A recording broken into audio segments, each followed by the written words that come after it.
Alright, so in this video I'm going to talk about vestigial organs, which is a classic example of so-called evidence for evolution.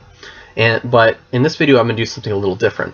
Instead of reading the textbooks on the camera or showing you pictures like I did with Haeckel's embryos, instead of doing that, I am going to put a link in the description box for a separate page that you can go to on the Green Slug website that's going to have information to complement this video. It'll have citation for textbooks, it'll show you pictures of textbooks making the types of claims that I'm going to talk about them making, and it's going to have any supplementary material that I want to talk about. It'll talk about any journal articles, any papers, any general magazine articles like something from Scientific American that I'm going to mention, and that way it'll free up more time for these videos. And I want you people who watch this video to, or for some reason you people is a bad term, I don't know why. It's not saying you jerks or anything, it's saying people, which, I don't know, people are offended by everything these days. Anyway, so it'll let the people who watch this video, let me know what they think about this different format as opposed to the way I've been doing it right along. Alright, so traditionally, evolutionists have argued that there are a number of organs both in the human body and in the bodies of other living things that serve no function.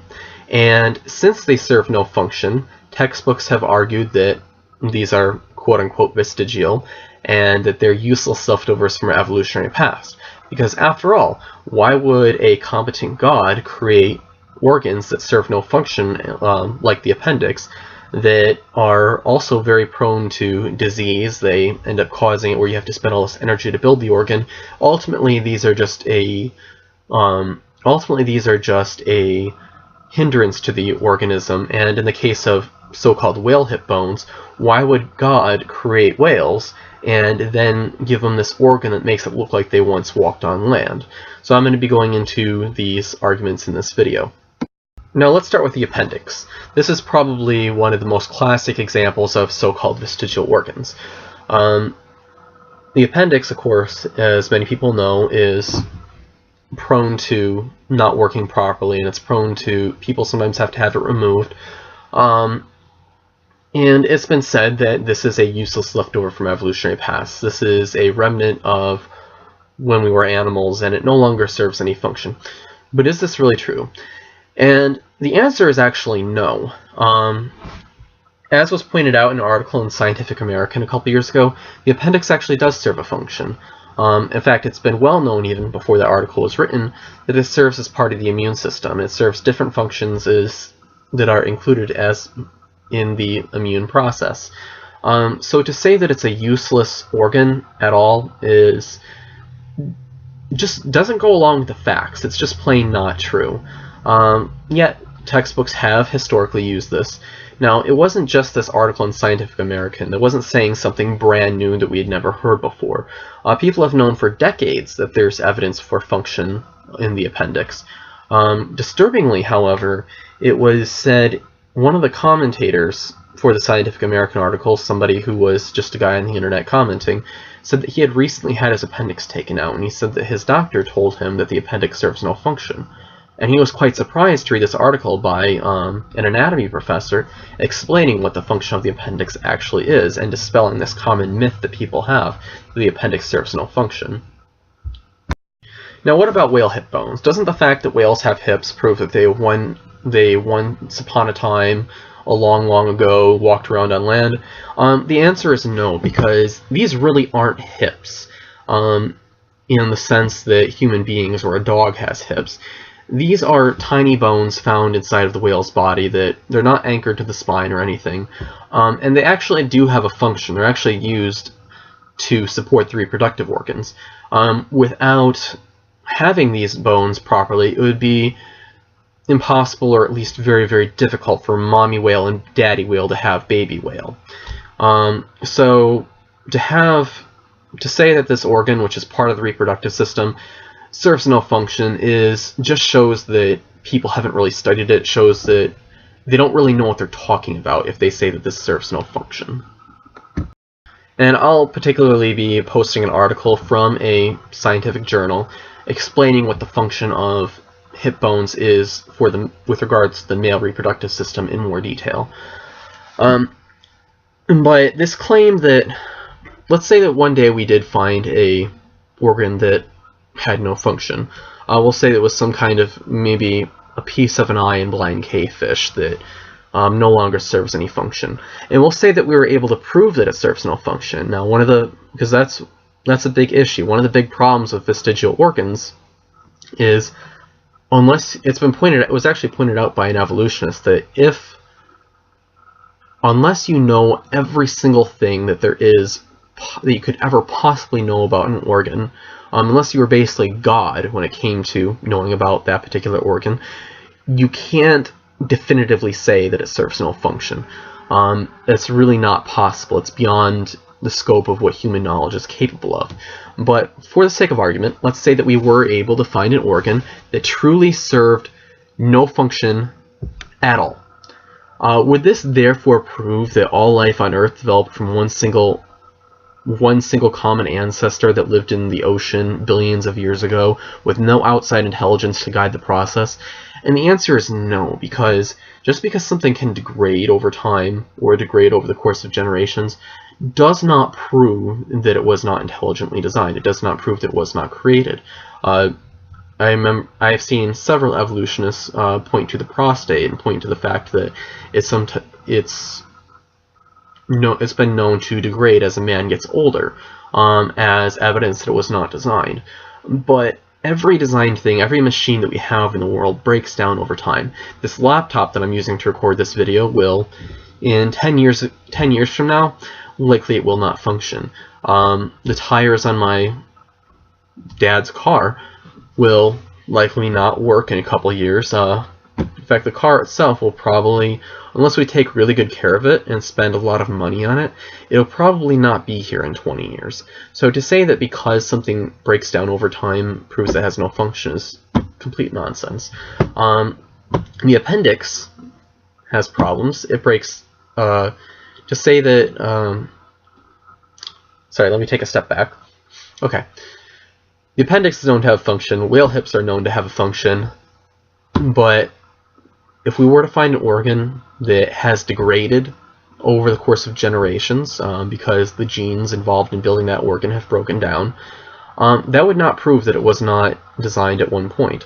Creationists could argue that with fish, for example, during the creation week, they say that the fish with eyes had fully functional eyes, and that creationists actually agree that fish have swum into caves and they've lost the function of eyes and lost the function of, or lost their pigmentation. Just because something breaks down does not prove that it was not designed. It does not prove that it did not at one point have a function. The problem with Darwinian evolution is that evolutionists have never shown empirically that mutation and natural selection could gradually cause an eye to develop. It could take a light-sensitive spot, or a quote-unquote primitive light-sensitive spot, in which to call something simple or primitive is kind of not really accurate in biology, because even these light-sensitive spots are very complicated. But to take something like a light-sensitive spot and develop a camera eye like you see in a human being, there's no evidence that mutation and natural selection can do that. There's no evidence that simple light-sensitive spot could have developed by mutation and natural selection from an organism that had no light-sensitive spot to begin with. These kind of onwards and upwards changes, we don't see them. They don't happen in a laboratory, not even in bacteria.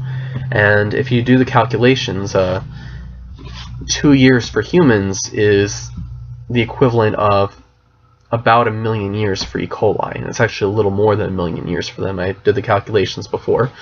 And yet, evolutionists claim that an ape-like ancestor was able to develop into human beings over the course of just about 5 million years.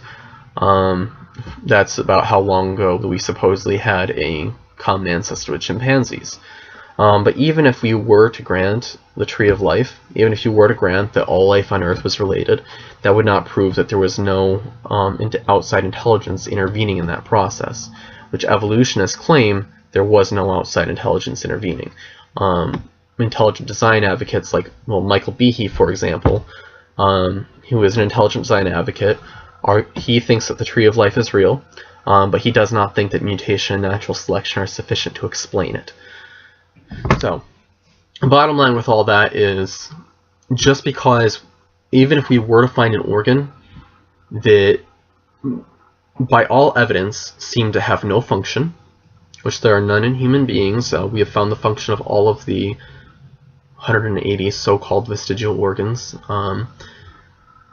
Even if you were to find an organ that served no function, and everybody agreed it served no function, that would not therefore prove evolution, because this is not a gain of new information. Doesn't show how new organs develop.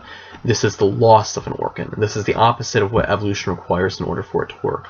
And evolution does not simply mean that things change over time. That's kind of a dishonest bait and switch tactic that evolutionists will use, but I've talked about that more in my previous videos. Evolution entails quite a bit more than just the fact that species change over time, and creationists, of course, have long argued that species change over time. Even before the time of Darwin, creationists came up with the idea of natural selection. For example, even in the Bible, in Genesis, and Darwin cited this passage in Genesis, there was a shepherd who was very, very good at selective breeding, so he was able to change the frequencies of various traits in a flock of sheep because he knew how to selectively breed properly. So to say that creationists deny that species change is completely untrue, and more often than it should happen, I have seen evolutionists claim that creationists teach this when they know very well that this is not what creationists teach. So I have seen evolutionists intentionally lie on this matter, but if you meet somebody like your high school biology teacher, don't assume that they're lying. They might just be unaware that creationists do acknowledge that species change. That's not a matter of debate.